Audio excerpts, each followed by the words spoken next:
West Ham signing someone in a January transfer window? I don't think so. Is it a David Moyes problem? Is it a board problem? Let's discuss that.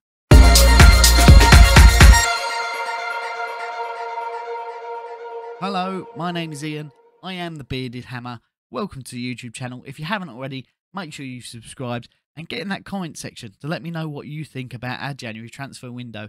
I will warn you now, this video is unscripted, so I may go off topics and jump from place to place. However, keep up with me if you can. Number one, the board. The board have signed many strikers over the years. Some half decent, some not decent at all, some robbing a living. Now, the best of those, you'd have to say, is Andy Carroll, who has been linked with us, coming back after his short-term deal at Reading. He does a job, but with the alleged rumours of the things going up his nose and being put down as injuries, do I want that back in the squad? Not really. Not really. He was very rarely available, and after only scoring, what, a handful of goals, really, in his 100 and something appearances, it's not the player we want to take us forward. That, in my mind, that's taken a retrograde step. Number two, Jesse Lingard. Manchester United are linked with sending him out on loan to Newcastle. We've been trying to get him for, obviously, a little while after his 6-month spell with us, and it was fantastic. They're not going to want to send him to a direct rival. And that is us. We're vying for top 4, so are they. So why are they going to strengthen our squad? They're not. And some West Ham fans have spoken to me, and I've had opinions with, that we're going to get him. We're going to get him. No, we're not. If we were mid-table, then yes, possibly. If we were fighting a relegation battle, then yes, possibly. But the fact that we are direct rivals with them, and until recently have been above them in the table, they're not going to strengthen our squad. So I think if he does want to go and play football, he'll end up at Newcastle. And that, unfortunately, will be the end of him coming to West Ham, because Newcastle, at the end of that, will offer him a big contract. Lots of money flying around up north, if you haven't realised that already. If he doesn't want to play football this year, then we could get him on a free transfer next year, because he seemed to love playing at West Ham.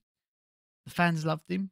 He performed well, so arguably that would be a good deal for everybody. Hopefully that's what happens, because Jesse Lingard on a free transfer, I think, is a good bit of business.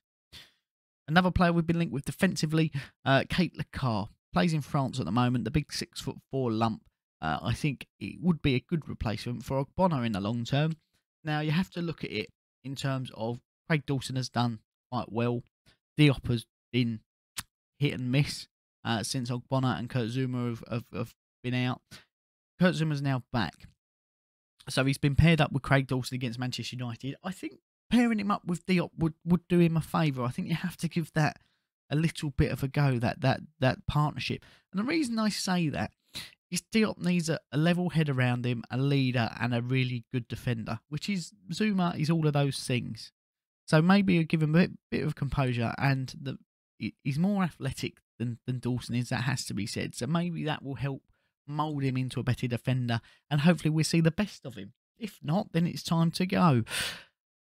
But Cant coming in as a long-term replacement, I think, would be a good bit of business. Is it going to happen in January? The answer, quite simply, is no. As I said, the board only want to do loan dealings. They don't want to part with any money. So that's not going to happen. Now, could it happen in the summer? Quite possibly, but that's a problem from down the line. Now, another player we've been linked with is Carroll, I think it's pronounced, currently plying his trade in Italy. We've linked with him because he's on the cheap. However, as I said, West Ham do not want to pay for anybody. So getting a deal over the line, even a cheap one, for an attacker who I don't really know much about, but I'm pretty sure he's not tearing up trees in the Italian league. He's not going to be a 20-goal-a-season striker for us, although he is a striker, and we are without one of those. So getting him through the door could bulk up the squad a little bit and give a little bit of competition to Mikel Antonio, who needs to be pushed so he doesn't drop off a cliff in form, as he has done recently. One that I would like to see happen, which I think is the most likely, and only because our new part owner is a part owner of Sparta Prague. And that is Adam Hosk. I don't know if I'm pronouncing that correctly, but he's a young 19-year-old striker who can play on both wings. He's fast, he's skillful, and he likes to run at players. That's what we need. It's a bit of future planning. So hopefully the link there between the owner and the club will help us bring in somebody. I don't know if I have mentioned it. We are the only squad in Europe without a recognised striker. Could be quite difficult to push on like that. I know people say, we've got Mikel Antonio. He's not a recognised striker. He is a winger. He always has been a winger. Yes, he's filled the gap at striker for West Ham, and he's done quite well. We have to argue that he has improved. However, he's not a striker, and he's only getting older. Wasn't that too long ago? He was playing right back for us. So just remember that. So they're our potential targets. Are we going to get any of them? No, I don't think we are. It's a very difficult window, and if it's loans only, then that's an even bigger hurdle to overcome. Now, the other point that I wanted to make was about David Moyes. Is David Moyes the problem? He says he doesn't want to buy anybody. He wants to buy the right players.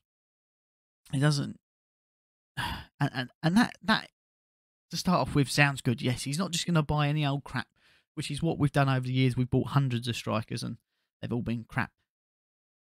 He wants to buy the right player. However, if you cast your mind back to when he was Manchester United manager, and that was at the peak of sort of Manchester United's powers, just following on from Alex Ferguson, they just won a league. He couldn't attract anyone to that club. The only player they did sign was Marouane Fellaini, who they had to overpay for. Now, I'm not saying that his brand of football is unattractive. I'm not saying it doesn't work. What I'm saying is, do players want to play under David Moyes? And I've got to be honest, I think the answer to that is no. That's why that's part of the reason we're struggling to bring in players. I really do think it is. And that's not going to help with a board that doesn't want to buy anyone, and potentially a manager that the people don't want to play under. Where is our 20 goal a season striker going to come from? Where is our bulk of defence going to come from? Where is the rest of the squad going to come from? We're relying on younger players, and yes, some of them look very promising. Oko Flex, why is he not getting a chance in the first team? He's been on the bench a few times, and he's running rings around people in the Premier League too. But that doesn't fill it long term. That's not. You've got to have a little bit of column A of youth, a little bit of column B of buying players, and a little bit of column C of loaning players. All we seem to want to do is loan players and put youth on the bench. Now, for a team that at the beginning of the season looked like we were challenging for a top 4 space, very quite quickly, if you look at the table and the fixtures and what's going on, he's still very close. If the teams around us play their postponed games and win, we could see ourselves drop as low as 10th, which would be an almighty fall for us. I want to try and find a positive in it. We've got just under a week left, I believe, of the January transfer window, and we need to pull something out of the bag. If we don't, I can see the London Stadium starting to become a very toxic place to go and watch football again, which would be a shame because we've been flying so high for quite a while. I hope that we can turn our form around. I hope we can buy a striker and a defender, and I hope we can push on and finish as well as we started. Let me know what you think in the comment section below and who you think is most important to sign for us this season. Well, I'll say this season, in this transfer window. Until then, I have been the Bearded Hammer. Make sure you're subscribed. Take care. Come on, you irons.